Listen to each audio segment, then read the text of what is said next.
Depois a gente fala. Pode ir. Tá gravando? Tá gravado. Depois eu vou subir pro YouTube, mas tá gravado. Então tá bom. Então vamos embora conversar sobre esse assunto que chama um pouco a atenção, Carolzita. Então vamos, hoje o assunto ele é um dos que mais gera medo, gera dúvida nas famílias, principalmente nessa época do ano, que é a bronquiolite. Então, para falar sobre isso com mais propriedade, hoje aqui está aqui o nosso doutor Wesley, o nosso obstetra, para explicar para a gente um pouquinho mais sobre isso. Esse tema, ele é muito importante. E esse ano em específico, porque chegou antes. Esse acho que é o problema maior e que está trazendo uma preocupação grande em vários estados do Brasil. Pelo que eu vi na última notícia, mais atualizada, mais de 20 estados aí com situações mais graves de síndromes respiratórias agudas graves. E é um problema grande em vários aspectos, e é por isso que é tão importante falar sobre esse assunto, em especial de bronquiolite para a gestante, porque em breve ela vai ter um recém-nascido, e a chance de um recém-nascido ter bronquiolite ela é mais alta, né? Pega extremos aí de vida.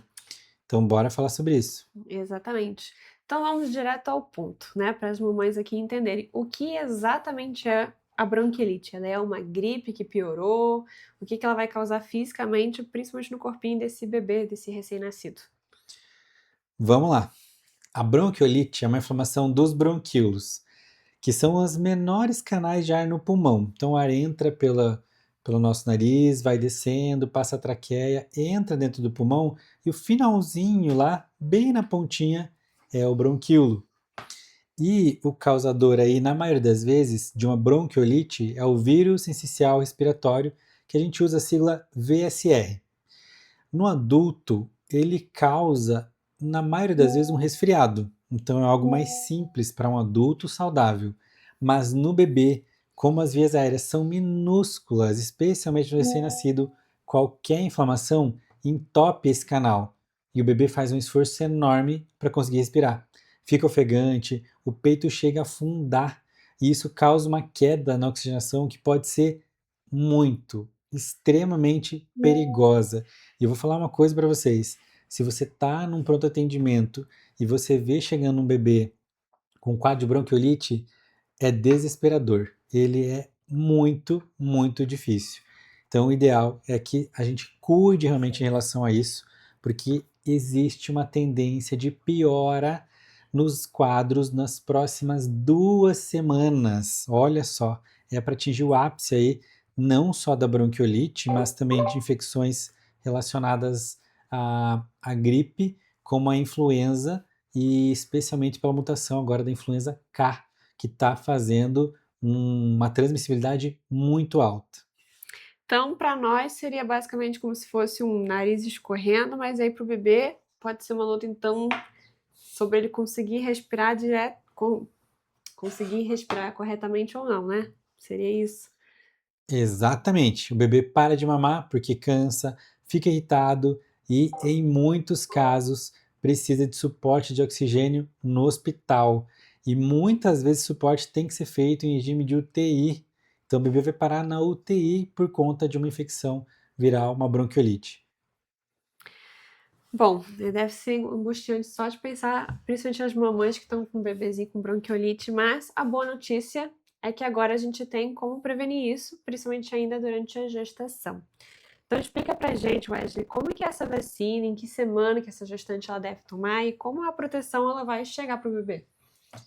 Essa é a grande mudança desse ano. Volta e meia, a gente tinha períodos mais críticos de infecção por bronquiolite, com UTIs muito cheias, e chegou a vacina, inclusive ela está na rede pública já, no Sistema Único de Saúde, que é uma vitória muito grande, porque quem já teve um filho com bronquiolite sabe o quão grave é e se torna o caso. Então, ter uma maneira de prevenir é fundamental. Lembrando que não exime outras formas de prevenção, porque às vezes a pessoa pensa, eu tomei agora a vacina, eu estou protegida para o resto da vida. Não é assim, tá? Tem que manter os cuidados. Por exemplo, visita ao recém-nascido, evita, tem que cuidar. Nas próximas semanas, tem que evitar. Se for ter o contato, lavar as mãos, álcool gel, máscara, especialmente para quem está vindo de fora, tá? tem que ter essa atenção. A vacina, claro que ela é importante, claro que ela vai ajudar, como já tem ajudado, mas precisa manter os outros cuidados de proteção, sem dúvida nenhuma. Essa vacina, pelo Sistema Único de Saúde, ela pode ser feita a partir da 28ª semana até a 36ª semana. Quando a gestante toma a vacina, o corpo dela produz uma quantidade enorme de anticorpos específicos contra o VSR, o vírus sincicial respiratório. Esses anticorpos atravessam a placenta e vão para o sangue do bebê. Então, quando o bebê nasce, ele já tem o próprio exército pronto para defesa. Se ele entrar em contato com o vírus nos primeiros 6 meses, o corpo dele já sabe se defender. Que coisa boa! E quais seriam então os principais benefícios dessa imunização precoce? O principal benefício é evitar uma forma grave. O que os estudos mostram é que tem uma redução drástica nas internações por bronquiolite nos primeiros 6 meses de vida. É dar ao bebê uma chance de passar pelo inverno de forma muito mais segura. Que incrível, né? Saber que a gente já tem essa vacina que ela já vai ajudar os bebezinhos, principalmente essas mamães, para evitar esse sufoco, né, que a bronquiolite vai causar. Então, pode falar. Tem um detalhe aí nessa questão da vacina que é bem importante, porque a internet ela leva informação para qualquer lugar e para qualquer lado. E muitas vezes o que viraliza na internet é um detalhe do detalhe. Então a pessoa pega um detalhezinho, coloca como uma coisa chamativa e vira uma situação muito delicada, né? Até a gente pode entrar aí em vários quesitos, especialmente fake news, a partir disso. E teve um vídeo recente viralizado, direcionado para gestantes mesmo, falando para as gestantes não tomarem a vacina da bronquiolite porque ela causa prematuridade. E com essas palavras, tá, o vídeo. Então era uma situação delicada, porque se você está grávida, uma das principais preocupações é que o teu bebê nasça num tempo adequado, que ele não nasça antes do tempo, que precisa de uma UTI. E o objetivo de fazer a vacina da bronquiolite é evitar que ele vá para uma UTI. Exatamente. Se você dá a vacina e ele nasce antes e vai para a UTI, já fica um tanto complexo, né? E eu acho que esse tópico mexeu muito, porque eu recebi pelo menos umas 100 mensagens no direct sobre esse vídeo. Pelo menos umas 100. Seguramente mais, tá? Seguramente. Muita gente preocupada, falou, doutor, olha esse vídeo e tal. Enfim, meu papel não é ficar debatendo ou criticando alguém pela maneira que conduz ou trata as informações. Meu papel é trazer mais luz e foi o que eu fiz. Então eu postei uns 2 ou 3 vídeos falando sobre esse assunto e explicando essa questão da prematuridade. E aqui eu também quero reforçar.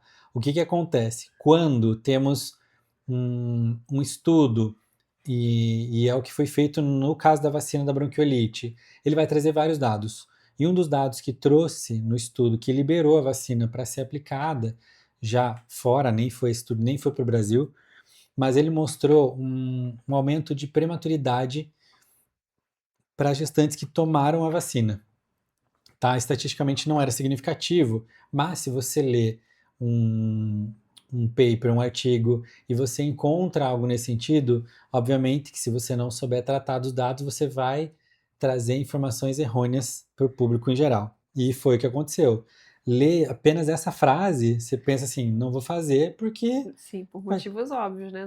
Por motivos óbvios, vai trazer prematuridade. Só que o que tem, inclusive no artigo, é que prematuridade, ela não é causa única.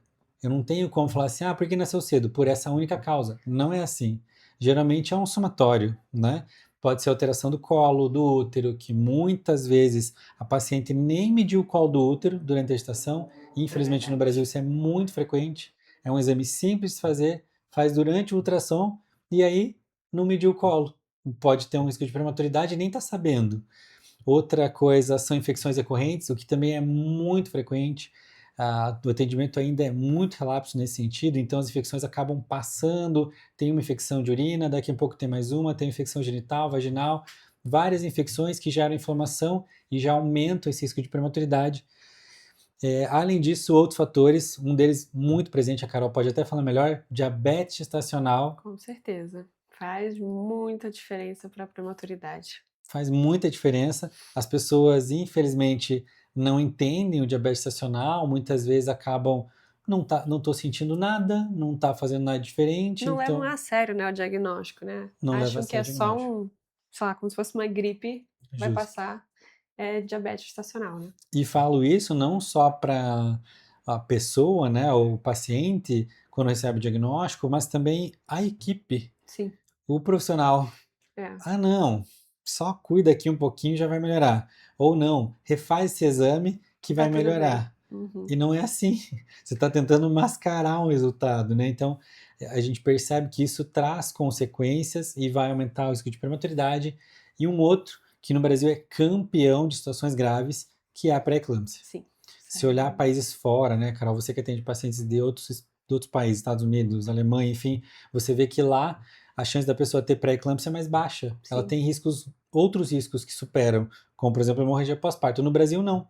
A chance maior dela ter um problema é de pressão alta, porque infelizmente o controle não é adequado.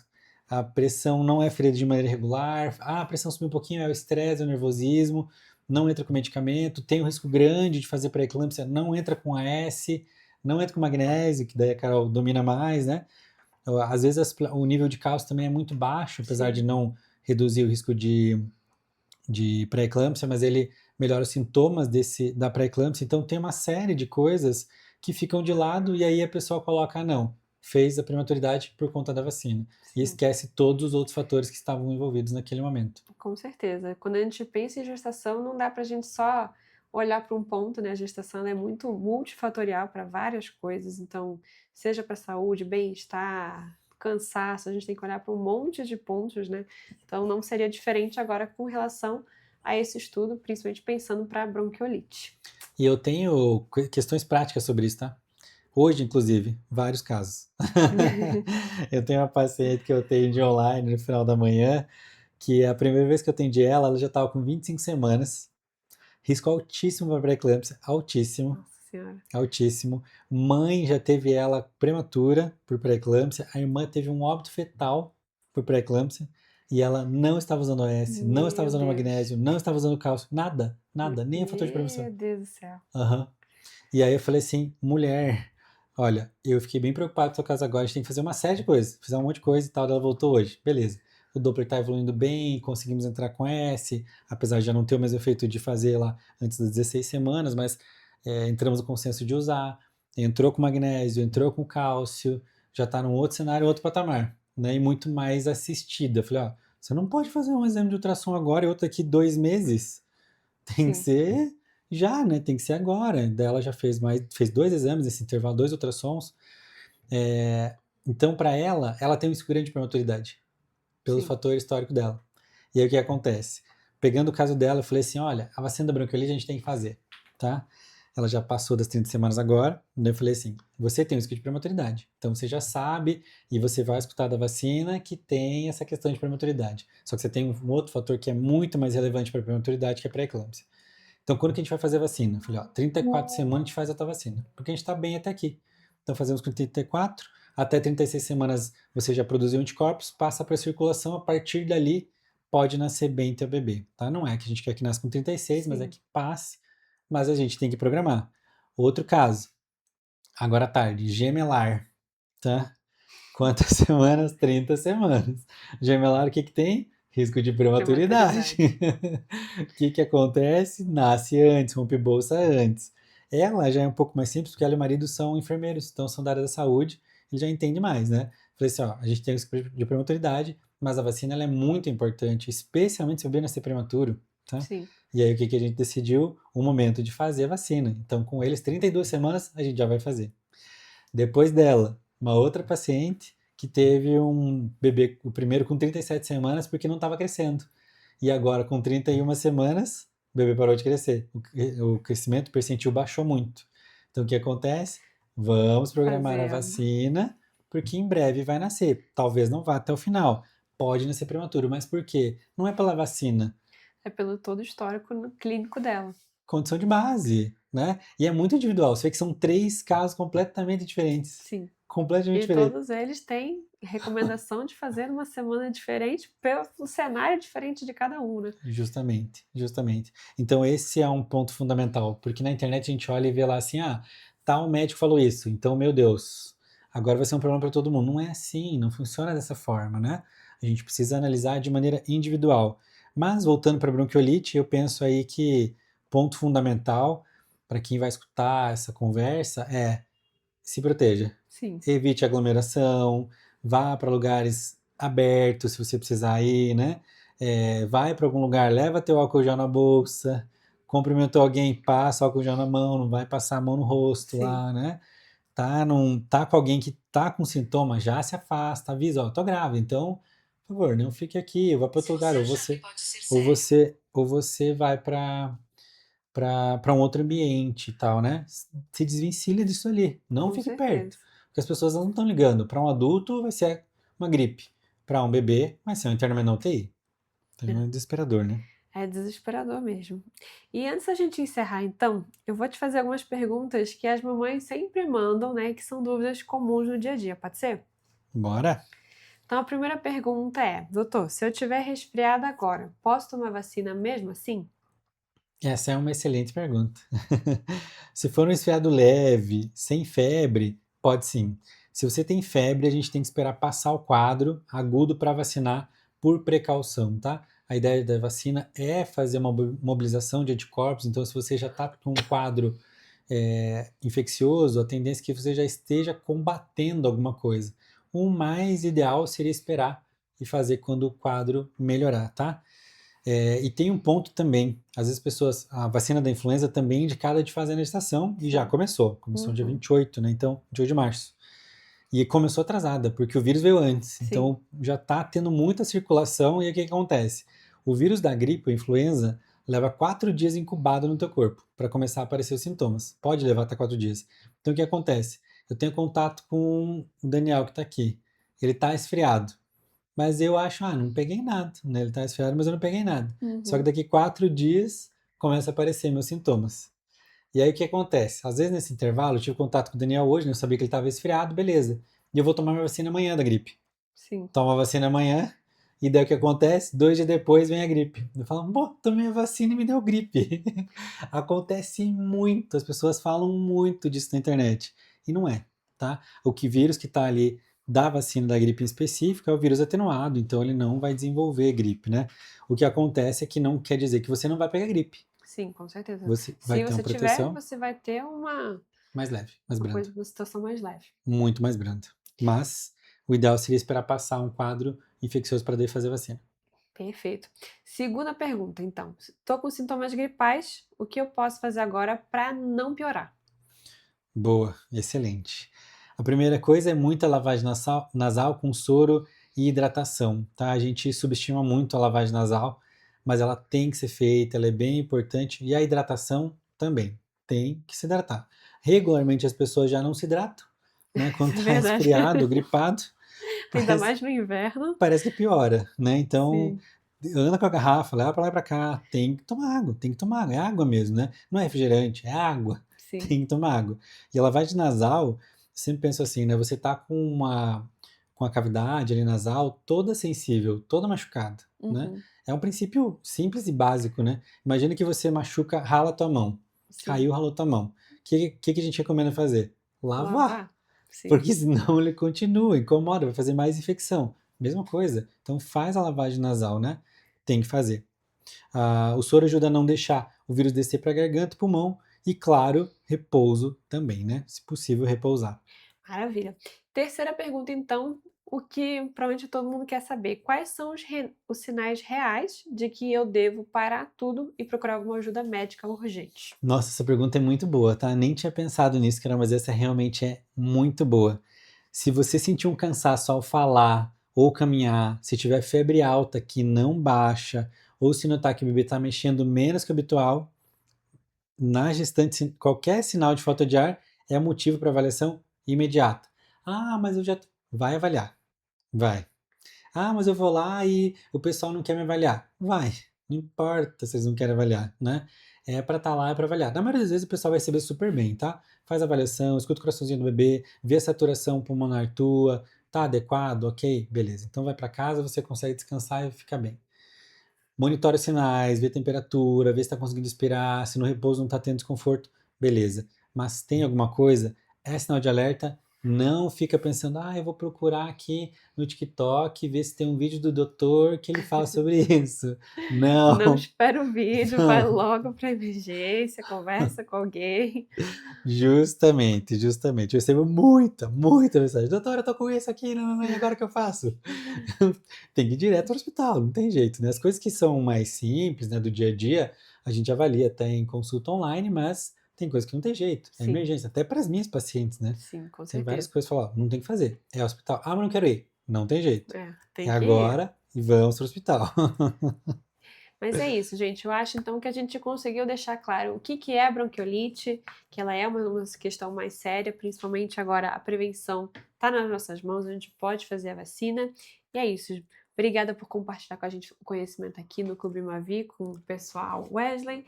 E espero que vocês tenham gostado e também, sempre que vocês puderem, sugiram um outro conteúdo para a gente sempre trazer aqui para vocês. A minha sugestão é toda quarta-feira gravar. Com certeza. Eu já dando trabalho pra Carol aí, mas é uma coisa boa. Eu prefiro essa constância, acho que ajuda muito. Tem muita gestante, tem muito tema importante para se fazer e se falar. Daí a gente coloca isso tudo, os conteúdos lá também, fica ótimo para quem precisar ou quiser acessar depois. É fundamental. Com certeza. Show de bola? Valeu, Show de bola, Carolzita. gente. Até mais. Bora gravar uns videozinhos agora. Até mais.